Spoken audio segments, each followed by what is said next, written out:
Costa Rican club is very active in Shidokan competition. They are. They've brought their fighter, Hector Monterey, here. You're going to see a tremendous fight here. Both these fighters just, there they are right there, trading off low kicks, body punches. This is bare-knuckle karate. There are no pads. There are no gloves. These guys are here to fight. Actually, it looks like an interesting, physically, they look about the same. They're both basketball player-looking guys, unlike the earlier bouts when it was brawn against speed. They both have the same physical body makeup. They both have the same techniques. Notice the hands, notice the legs. A lot of similar combinations being thrown here. I think the experience has got to go to Aguilar. You know, it's interesting because I'm wondering if there's any difference between the Central American type of Shidokan and Europe. I know that in soccer, for example, the Europeans like short precision kicks and the Central Americans like long boomers. Maybe there's a difference in style in Shidokan also. Well, let's see if there's any comparison with those styles here tonight with these bare-knuckle fighters. So far, they look the same. You see Aguilar is very composed throughout this whole fight. You know, you never get a look on his face. He never looks tired, never looks happy. Now, speaking of tired, notice the mouthpiece of Monterey. It's already starting to come out of the mouth. Monterey is expending himself here in this first round. You know, I guess that comes with experience because Aguilar, as I mentioned, has been here before. Low kicks traded off again, followed by hand combinations, another low kick. These fighters are really going at it. They are not stopping. This has been constant action throughout this first round. You see any noticeable effect on anybody? I haven't seen anybody take a tremendous shot. Well, we're early. There's a low kick. I mean, it sounds nasty. Oh, and there's almost a knee. I can't tell if that connected. Again, just consistently trading blows. There's the end of the round. The action slowed in round 2, so let's pick it up in round 3. Round 3, the kickboxing round. Johnny, I've got the first round pretty even between these two fighters. I gave the second round to Aguilar. You know what? These are like two smooth boxer types. It's hard really to tell. But Aguilar's been here before, so that probably gives him the advantage of that short score that you were mentioning. Well, Aguilar's a much more refined, experienced fighter. Aguilar has the experience. You see Monterey, the stronger of the two, definitely much more aggressive, yet look at the wild punches. He's not as controlled as Aguilar is. And, of course, Aguilar, no motion in his face, no emotion anywhere. Just keeping himself relaxed, and you save energy that way. There again, we saw some wild punching.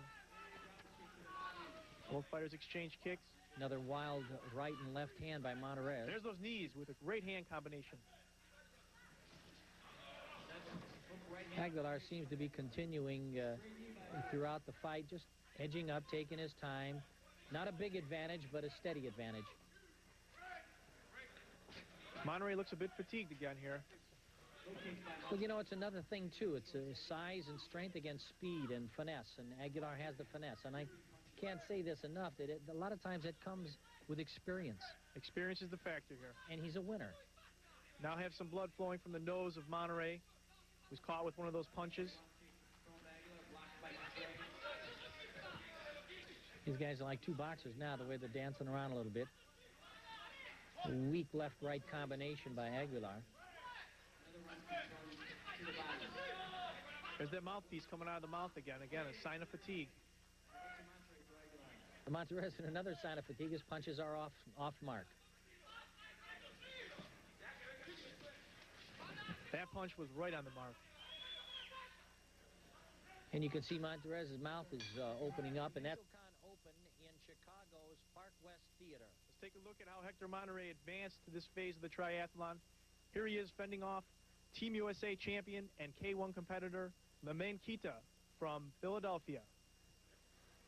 Well, Monterey is exhibiting a lot of strength here as he pummels Kita with a solid volley of lefts and rights. Kita is helpless before this incessant attack, and to me, it's only a matter of time. And the referee thinks the same thing because he breaks this thing up. Round 6. This is round 6. Aguilar in the blue trunks, Monterey in the red. This is the last of the grappling rounds and the final round of the fight. I've got Aguilar ahead.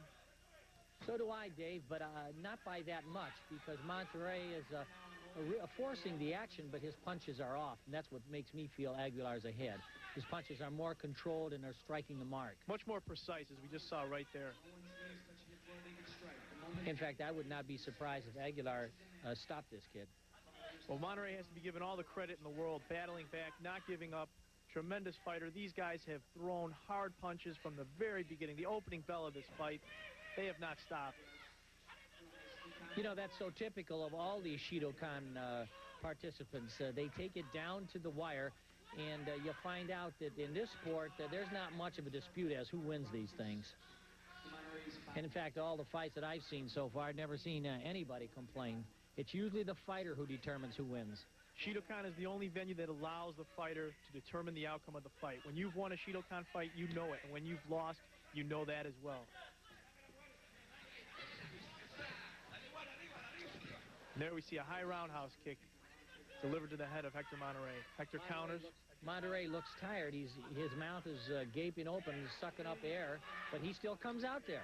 He doesn't retreat in a hole and wait. He keeps bringing it. Like all these Shidokan fighters, they don't quit.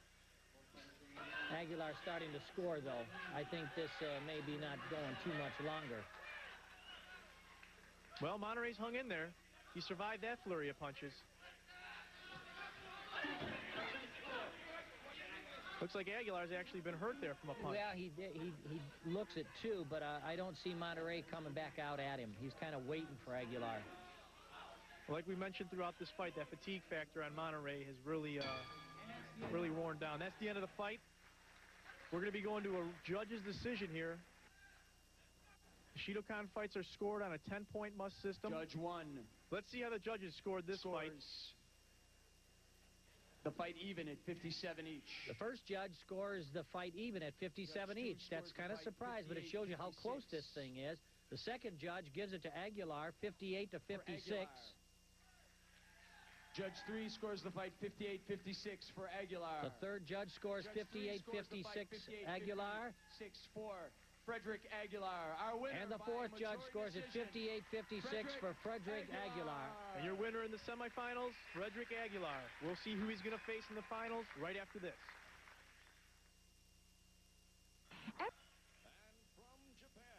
Right over the top to Sakai. This Abroasious could be a good boxer, too. He's good at everything. There we see Sakai getting dumped down to the canvas. It's probably the 8th time he's been down on the mat, John. Notice how he squares up in his boxing. His punches are very straight, and it's not just one punch at a time. It's a 1-2 combination. Abroasious is stalking Sakai here. Waiting. There's a spinning back kick, just falls short. Well, that was one time that Sakai avoided some punishment there. But what does he have to do to get Abroasious off of him? He's got to do a couple things, John. First of all, he's got to stay off the canvas. He's been on the mat at least 8 times this fight. We haven't even gotten to the grappling rounds. Well, he can't stay inside because he's not strong enough. And by being outside, Abroasious just takes him apart. So it's going to be a long night. Well, Sakai has to fight Abroasious from his distance. If he's not fighting him from his distance, Abroasious is able to throw combinations and techniques at will. And not only throw them, but land them. There's the end of the round. Round 4. Let's see if Sakai can figure his way out of this mess. He's been taking a terrible beating for the first 3 rounds, and things don't look like they're going to be any different because he just got hit by a right and a left by Abroasious. Well, he's got an uphill battle here, John, as he goes down to the mat again. If anybody can climb that mountain, it'll be Sakai. You got to give this guy credit. He has not quit. He has taken a tremendous beating, and he still comes back swinging.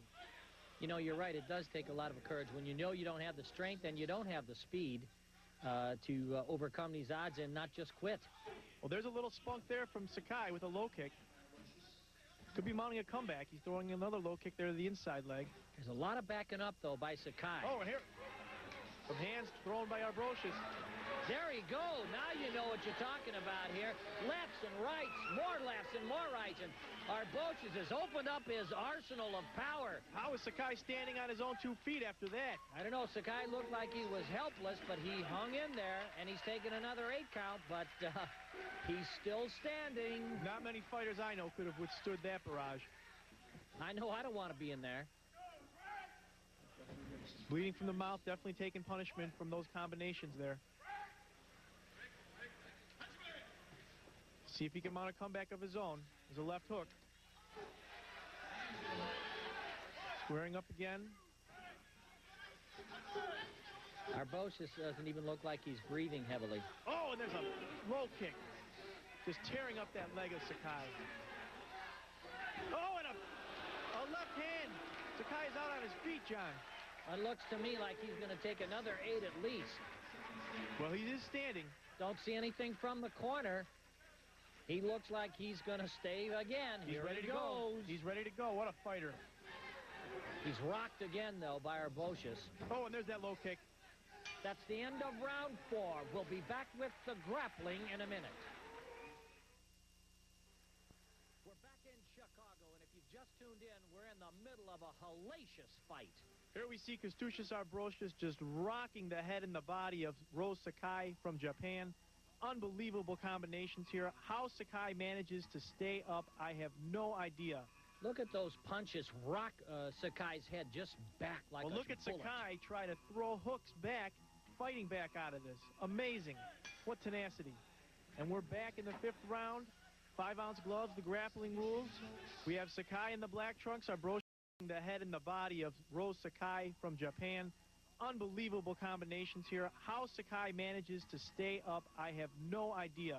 Look at those punches rock Sakai's head just back like a bullet. Well, look at Sakai try to throw hooks back, fighting back out of this. Amazing. What tenacity. And we're back in the 5th round. 5-ounce gloves, the grappling rules. We have Sakai in the black trunks, Abroasious in the purple. And they are, oh, and there's a right hand down Sakai right off the bell. Sakai is right back up. You don't have to be an expert to expect that with these 5 ounces that wasn't going to happen. But what is surprising is Sakai's up again. There we could see some grappling. Fighters are staying with the striking. Oh, there's an incidental punch. There's no striking when the fighters are on the ground. The referee warning Abroasious of that. Well, Sakai is bobbing and weaving like an untouched boxer and is even trying to throw a few punches of his own, but to no avail. His energy level is still there. Amazing. Amazing conditioning from all these fighters tonight. But there goes Abroasious again, almost at will. Well, at will. I don't know if we're going to see any grappling here. I think Abroasious wants to take Sakai out with the hands or with the feet. There's a knee. Oh, there's a knee. He's down, but he pops right back up. You know, Dave, I don't have any words to explain or describe the courage on this. Sakai, and again, he's down. This guy just won't quit. There's a towel, John, from the corner, doing the right thing, protect the fighter. He's taking enough punishment. What tremendous courage and heart displayed by Sakai from Japan. You know, there's a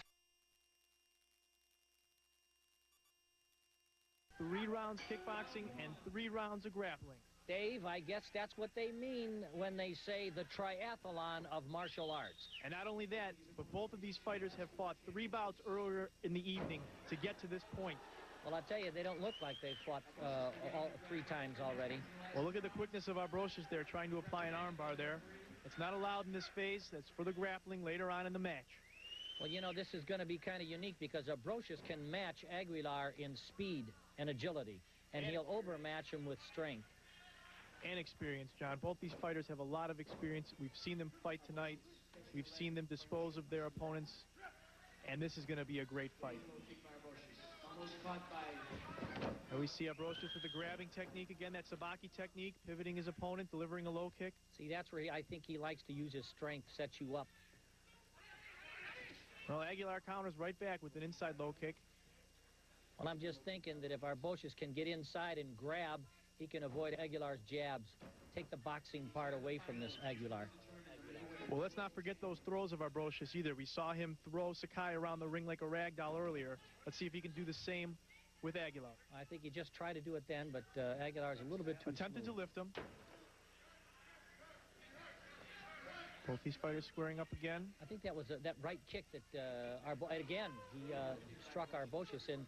Abroasious struck Aguilar in the left leg, and I think that's beginning to tell already. Yes, notice how Aguilar just changed his fighting stance there. He's now got his right leg forward. He is favoring that. That leg is hurt. I think that's going to take away all his kicking power. Well, he still has his hands and his knees. Both very formidable weapons that we've seen in the past. There's a right to the midsection of Aguilar. See, I don't think he can be punching. Oh, and a high roundhouse kick, Johnny. I don't think he can be punching, trading punches with Abroasious. The bell ends the first of 3 karate rounds. Round 2 of this championship bout. Both the fighters feeling each other out here. Let's see if Aguilar can mount a comeback here. Abroasious grabbing that gi, looking for a throw perhaps, doesn't get one. I think Aguilar's suffering from that punishment he took to his leg. That leg's definitely hurt. Notice how Aguilar keeps it back behind him, trying to protect it. Low kick to the right leg. He's very slow getting up here, John. He landed on that leg. You know what? Like in boxing, my friend, when the body goes, the head follows. Not only are those legs not being used for kicking, it's affecting his punching power as well.